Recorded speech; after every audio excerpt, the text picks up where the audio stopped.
Welcome back to our Android starter course. In the previous videos, we talked about a bunch of different data types for both text and numbers. But in this video, we're going to talk about a couple different data structures that we can use to actually store data in collections. Because oftentimes when you're programming and creating things, it's useful to collect data within different structures so that you can iterate through it and just have it all stored neatly rather than making it a individual variable for every single piece of data. So this is just a brand new project here. And if you come into your main activity, again, I'm just going to modify the code within this onCreate function. So in here, I'm going to make something called an array. And an array is essentially it's a data structure that allows you to store a collection of data within a continuous location in memory. So if I come in here and I say val numbers equals array of, and then 1, comma 2, comma 3, comma 4, comma 5, this is going to give me an array of numbers 1, 2, 3, 4, and 5. Instead of having to come down here and say val num1 equals 1, val num2 equals 2, val num3 equals 3. You can see this is going to be very tedious very quickly, especially if I have a lot more data. In this example, I only have 5, so you could do that. But even then you have five numbers that I could use together, but they're not technically associated within one collection. So that's what we want to avoid. And to show you just what this looks like, I'll go ahead and print this into the log. So I'll give this a demo tag. And then numbers, which is the name of our array. And then after that, we are going to use something called a for loop. So a for loop is something that we're going to cover in more detail when we get to the video on loops. But for now, I'll just show you how to use it to iterate through an array. So what we do is we say for, and then we have to give a name for some type of data. In this case, because our array is called numbers, and they're all numbers within the array, I'm going to say for number in numbers, the array. So for each piece of data in the array that we're going to call number, we're going to go through and we are going to print this log. And we're just going to say number, which is this name up here in the for loop, dot toString. So now, if I go ahead and run this program, switch on over to my logcat, you can see I have numbers, and then I have 1, 2, 3, 4, and 5, which is exactly what we want.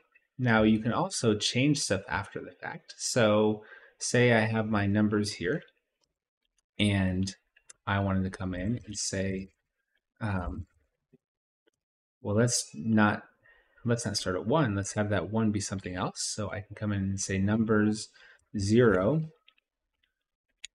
equals 9, or even, I don't know, 99, anything really.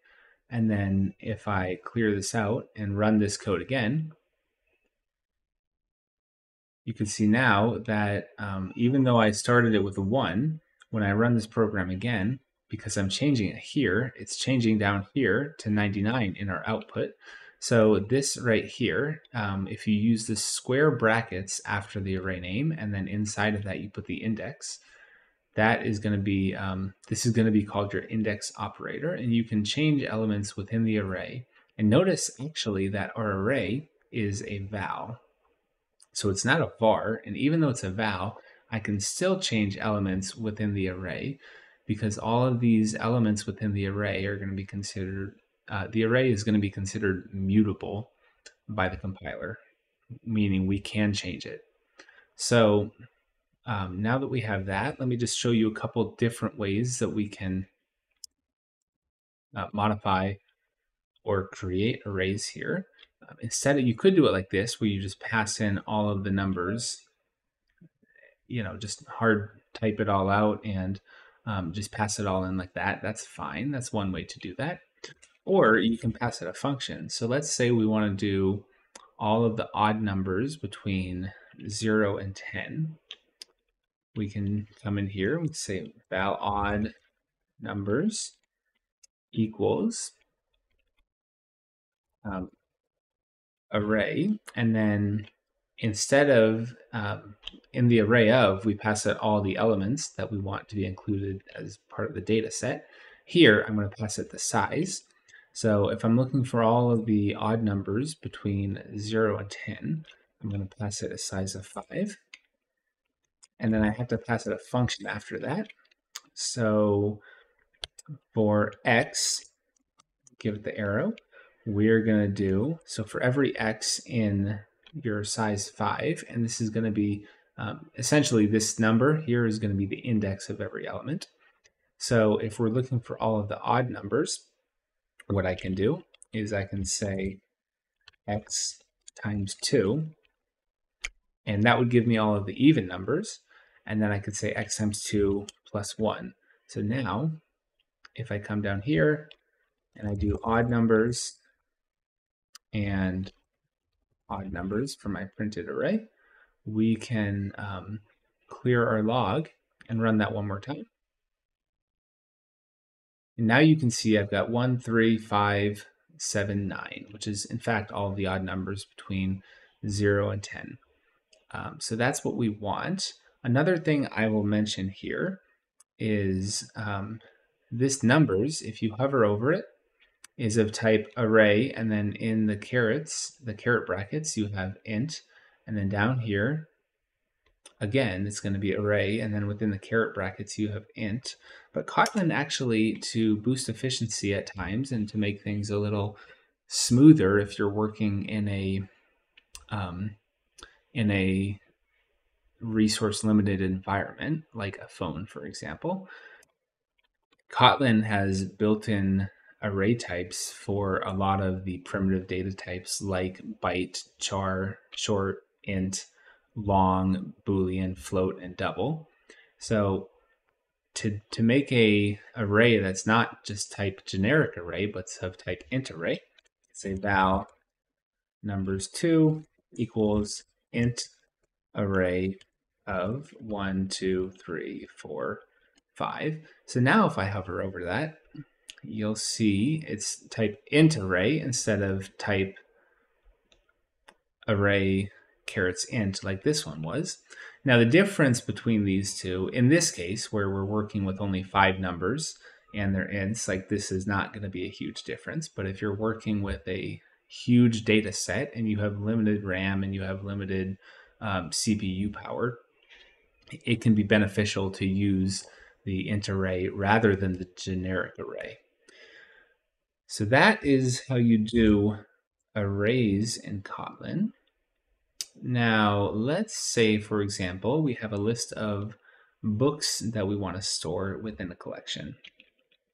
So, okay, that's easy. Now that we know how to do arrays, let's make a collection of books. So val book array equals, and book array equals array of, and then we can just set all the books in here. So let's just add some books. The Fellowship of the Ring, The Lion, The Witch, The Wardrobe,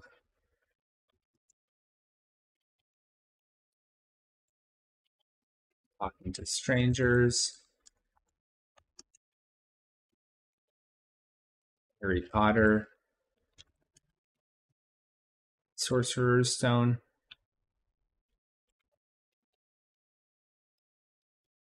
and maybe 0 to 1. These are all books that I've read recently. That's why they're on my mind. Okay, so now if we have an array of books, but we're going to come to an issue here really quickly is, well, here's all the books that I've read recently. Let's say I buy another book and I read it, and now I want to add to this book array. So book array dot add, and oh wait, there is no add function for the array. That's because the array is going to be saved within a contiguous block of memory. So if you have it saved within a contiguous block of memory, that means that memory after that array is potentially used up with something else, which means I cannot make an array longer after I've created it. I would have to make a new array and dump all of this data into it. I would have to make a new array, dump all of this data into it, and then whatever additional data I wanted to add.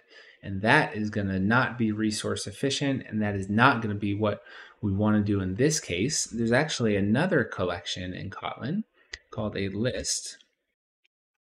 So all we're going to do is change this from array of to list of. And actually, because we are going to change this, we're going to be modifying it. We don't just want a list of, we want a mutable list of. So now we have books, mutable list of, and then here's all of our books. And let's say I have another book that I read that I want to add to my list, or maybe I'm collecting an inventory and I want to add something to this. I can just do books.add, and green, eggs, and ham. So now I can add a book to that. Well, what if we want to get rid of a book? That's also easy. I can say books dot remove, and then I can say talking to strangers. So now if I come down here and take my little, if I steal my printout statement and put it down here, and for each book in books, then we're going to do book, and we don't need to do toString because this already is a string. So for each book in books, go ahead and log that. So if I clear my log and run that now, you can see I have the Fellowship of the Ring, the Lion, the Witch, and the Wardrobe, not talking to strangers because I removed that one. And then Harry Potter and the Sorcerer's Stone, 0 to 1, and then green eggs and ham. Also, for a list, you can actually add a list to a list. So if I do like books dot add all, then list of, and let's just say I have a couple more books here that I want to add to my list. Eye of the World, which is a fantasy novel, and then Outliers. So books add all list of Eye of the World and then Outliers. So this is going to add 2 more items to our list. And then another way to remove an item, instead of removing it by the data, so for example, books.remove and then talking to strangers is going to go through find talking to strangers and then remove it. Let's just say I want to get rid of book number 3, whatever it is. I can say books.remove remove at, and then I can pass it an index. So, and this index is going to start at 0. So if I do 0 here, that would remove the Fellowship of the Ring. And if I do 2, that would remove the 3rd item in the list. So now, if I run that one more time, clear out our log and run that one more time, you can see we have the Fellowship of the Ring, the Lion, the Witch, and the Wardrobe, and then both talking to strangers, which was number 3, got removed. And then after that one was removed, Harry Potter became number 3. And when we did remove at index 2, which is the 3rd one in our list, it removed Harry Potter. So that's what happened there. And then we have 0 to 1, green eggs and ham, and then the list of books that we added. So a list is much more flexible than an array. You can add stuff to it quickly. You can remove stuff from it quickly. You can add a list to it. You can remove a list to it as well. So if I do like books dot remove remove all, and then I just copied this same thing, that would, whoops, I don't want to copy that. But if I remove that list that I just added, it's going to be a waste of 2 lines of code. But I'm just showing you that you can remove a list of books as well as add a list of books. You can remove by index, you can remove by data. So this is much more flexible, and it's going to be a little bit less efficient than an array, because for an array, you are essentially going to be storing it all in continuous memory. And then for the list, it's not all continuous. So each item in the list is going to have a reference to the memory of the next item in the list, which means that you're going to be constantly jumping around in memory. So it's going to not quite be as efficient. But depending on what you want to do, and if you're going to be making changes all the time, a list is going to be much better for you and more flexible for you. But if you have a collection of data that you're not really ever going to change, then definitely go with an array for that, because that will be more fun. That will be more efficient, especially if you're going to be iterating through it constantly. So I hope you found this video on lists and arrays helpful. If you did, like and subscribe, and we'll see you in the next video.